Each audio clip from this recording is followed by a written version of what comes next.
Start करो। अध्यक्ष महोदय जी, मैं आपकी बहुत धन्यवादी हूं कि आपने मुझे चुनावी सुधारों पर बोलने का मौका दिया है, खासकर इसलिए क्योंकि मैं एक नई सांसद हूं, मुझे दूसरों का नहीं पता उनका कैसा अनुभव रहा, लेकिन पिछला ये 1 साल मेरे लिए खासकर विपक्ष से रिलेटेड जो है बहुत ही ज़्यादा चिंताजनक रहा है। एक तरह से ट्रॉमेटिक मैं इसे कह सकती हूँ। हर दिन इन्होंने यहाँ पे तमाशा किया है, हमारा दिल दहल जाता था इनको देखकर। एसआईआर ये वेल में उतर जाते थे। यहाँ पर इन लोगों ने डराना, धमकाना, धक्का मुक्की, ऐसा कोई इन्होंने किसी तरह की कोई बदतमीजी नहीं है जो एक भी दिन इन्होंने संसद भवन चलने नहीं दिया। हम जनता के प्रतिनिधि हैं, हम यहाँ पर उनकी आवाज लेकर आते हैं, हम कुछ सीखने आते हैं, हम नए सांसद हैं। इन्होंने संसद अगर पिछले 2-3 दिन को छोड़ा जाए तो साल पर शायद ही थोड़ा चलने दिया है। एसआईआर कर करके इन्होंने यहाँ पे तमाशे किए, लेकिन अब जब इनको बोलने की बारी आई एसआईआर पे, तो अध्यक्ष महोदय जी हम देख रहे हैं कि कल leader of opposition Rahul Gandhi ji ने, मुझे लगा क्या खुलासा होगा, हम भी बड़े उत्सुक थे, सारी साल हमने एक ही शब्द सुना है, अब ये क्या ग्रैंड रेवलेशन होगी। लेकिन राहुल गांधी जी जो लीडर ऑफ ऑपोजिशन है, उन्होंने कल जब कहा खादी है, खादी में धागे हैं, धागे में लोग हैं, लोगों के अंदर, उनको जब कहा गया कि आप पॉइंट की बात कीजिए, तो उन्होंने कहा कि मैं अपना फ्रेम कर रहा हूं, मैं अपना आर्ग्यूमेंट फ्रेम कर रहा हूं। और इतनी देर बाद जब वो फ्रेम करके पहुंचे तो ले देकर वो वापस उसी अंतर्राष्ट्रीय मूल की महिला, अध्यक्ष जी मैं एक महिला होने के नाते आपसे रिक्वेस्ट करना चाहती हूं कि every woman is entitled to her dignity. वो अंतर्राष्ट्रीय मूल की है, विदेशी महिला है, लेकिन उन्होंने कितनी बार आकर उन्होंने सोशल मीडिया पे कहा है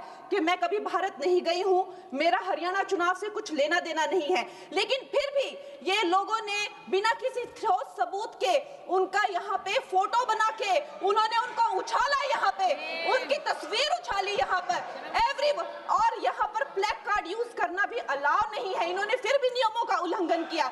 मैं चाहती हूँ सबसे पहले तो मैं इस सदन की तरफ से उन महिला से बहुत ही माफी मांगती हूँ कि इस सदन में बिना कि उनकी आजकल जो पर्सनैलिटी राइट्स का भी एक बहुत बड़ा क्राइम होता है, उसके उपरांत उनका फोटो यहाँ यूज किया गया, मुझे बहुत खेद है। भारतीय संसद भवन की तरफ से हम उनसे माफी मांगते हैं। और ये देखिए महिलाओं का हमेशा ये अपमान करते हैं, लेकिन हमारे प्रधानमंत्री चाहे बेटी बचाओ बेटी पढ़ाओ हो, महिलाओं को शौचालय देने से लेकर, महिलाओं को गैस देने से लेकर, महिलाओं को जो है वो छात्रवृत्ति न जाने कितनी ऐसी योजनाएं हैं। कांग्रेस वालों शायद तुम लोग ये समझ नहीं पा रहे हो, ईवीएम्स हैक नहीं करते हैं प्रधानमंत्री लोगों के दिलों को हैक करते हैं। और ये लोग दुहाई देते हैं कि वो जो पुराने जमाने के दकियानूसी, वो जो चिट कागज पे लिखकर जो मतदान होता था वो सबसे अच्छा था। ये लोग भूल गए वो दिन, आप लोग भूल गए वो दिन।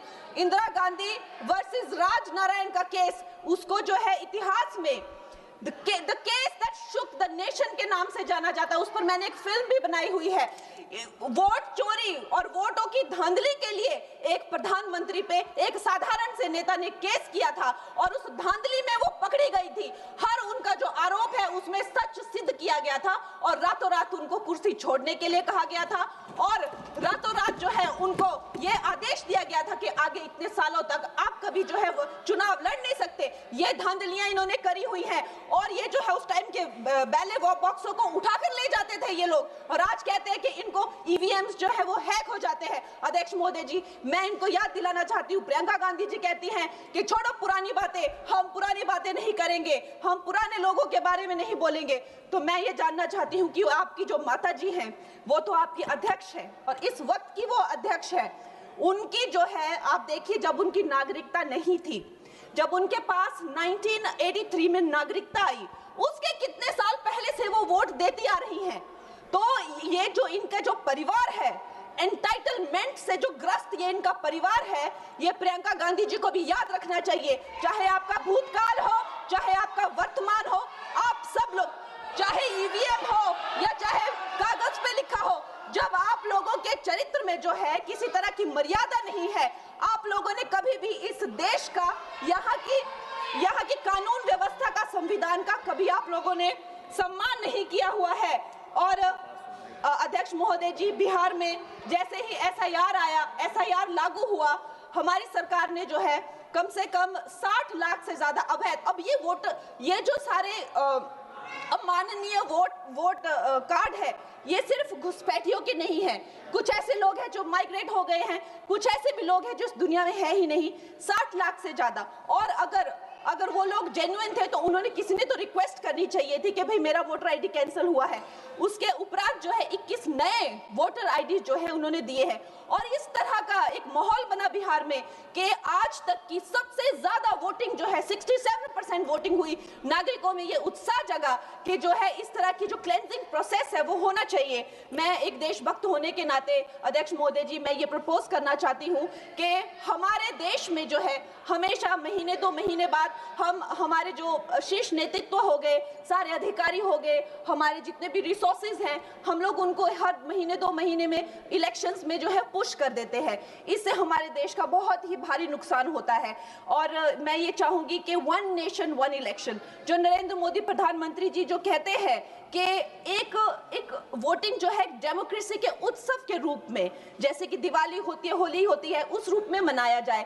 क्योंकि ये सिर्फ सरकार का ही नुकसान नहीं है, 10,000 करोड़ से ज्यादा का जो नुकसान होता है सिर्फ वही नहीं है, लेकिन मुझे लगता है कि धीरे धीरे हमारे जो नागरिक भी है उनमें जो वोटिंग फटीक है, बार बार उन्हें जागरूक करना, बार बार कई जगहों से जहां वो काम करते हैं वहां से उनको ट्रैवल करके अपने नेटिव प्लेसेस पे आना और बार बार मार्केटिंग करके, it is exhausting for the whole ecosystem.